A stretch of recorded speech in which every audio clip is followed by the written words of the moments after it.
Xin chào các bạn nhỏ, chào mừng các bạn đến với kênh Nguyễn Lên Kids, nơi chúng mình cùng vẽ tranh, tô màu và làm tranh cát thật vui. Hãy cùng anh tạo ra những bức tranh thật đẹp và đầy sáng tạo nha các bạn.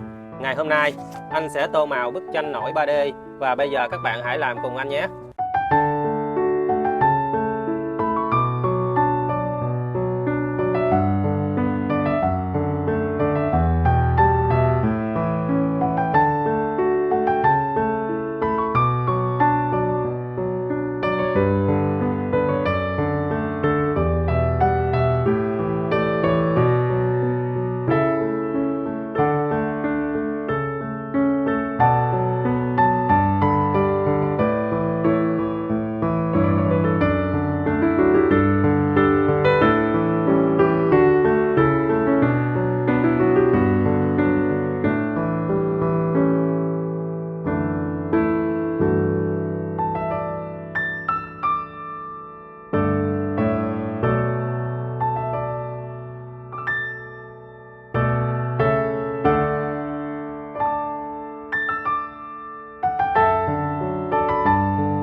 Và đây là thành quả của bức tranh ngày hôm nay, anh mời các bạn cùng xem.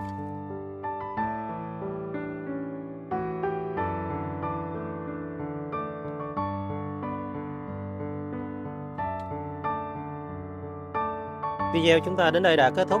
Anh xin chào các bạn, hẹn gặp lại các bạn vào video tiếp theo. Nếu các bạn thích video này thì hãy nhấn like và đăng ký kênh để ủng hộ anh nhé. Xin chào các bạn, cảm ơn các bạn đã theo dõi hết video.